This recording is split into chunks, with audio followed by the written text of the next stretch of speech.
Yeah. When did you start reading? Like properly to the extent that I read now, I was I think I was 18 or 19. My dad gave me The Voice of Knowledge by Don Miguel Ruiz, and that just, my brain exploded. It's a beautiful book. I highly recommend it. Yeah. What do you say the impact has been on reading? I'm trying to figure out what the benefits of reading actually are. For me, I know that it is the easiest way I learn. Like, I know that's not the same for other people. Like my partner, he's not the same. He likes to listen to things. Whereas for myself, I like to look at the words, write on the book, rewrite a lot of the concepts and things like that. And so for me, I find just as podcasts, similar to the notion of podcasts, is it really is enables you to unbox an idea and go really in depth and kind of explore all the corners of a topic.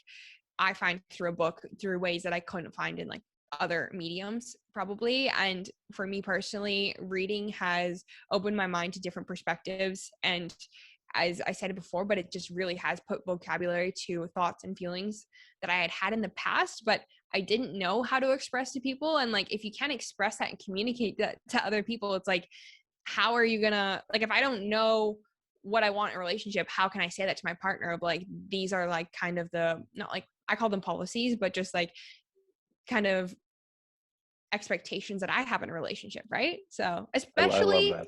yeah, and especially if your thoughts and your perspectives aren't represented in the mainstream media. I will say that too. So what kind of books do you read? I'm asking this because you're clearly a very well thought person. And Thank you. I would say well learned as well. And it's actually so fun to listen to your podcast from beginning to end, is because you've, number one, I think developed a lot more personality in terms of the personality that your podcast is undertaken. And also you've become far more well-spoken, which I think is very cool to listen to over time. It's such an interesting evolution. And so, yeah, what type of books do you read? What kind of knowledge do you consume? I love nonfiction, and I'm trying to explore more fiction. I call the term self-exploration or self-discovery, but usually they're at chapters or the bookstore self self-development. Mm-hmm. I love those.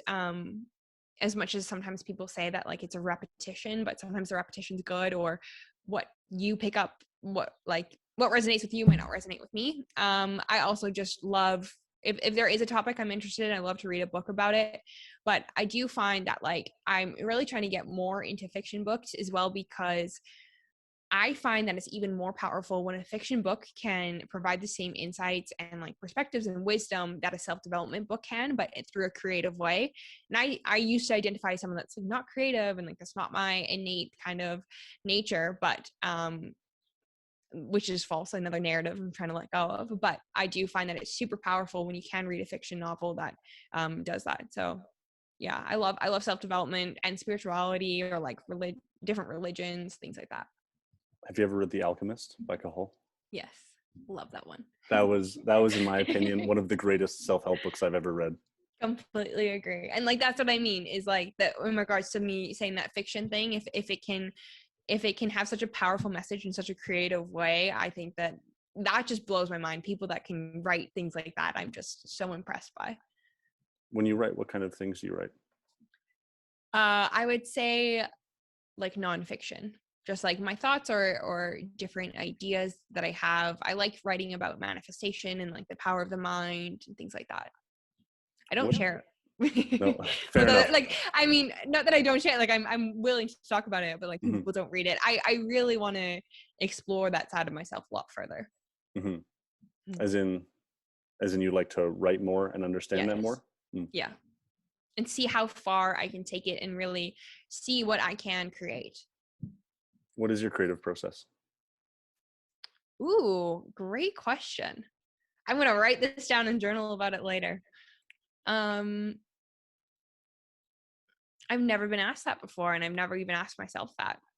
I'm very a visual person, so I don't know if this counts as a correct answer, but I usually think of the things first. I love to daydream and things like that. And then I don't know if this is the right answer, but I'm just going to tell No you what I'm no feeling. such thing. Okay. Then usually once I have this idea in a structure, or sorry, like when I have kind of like what this ideal is going to feel like, or whatever this is that I'm going to create or do, then I usually try to have like some visual representation of that. Usually that is through images. I love to like have like a vision board or like a storyboard or whatever it may be. And then from there I kind of niche down and break it up into like, okay, so this is the elaborate painting I want to do. Well, the first step is to like start drawing the lines in pencil. Okay, I'll do that. This isn't an accurate example, but then I'll do the pen, and I just take it. I like kind of like to break it down, just a bigger idea.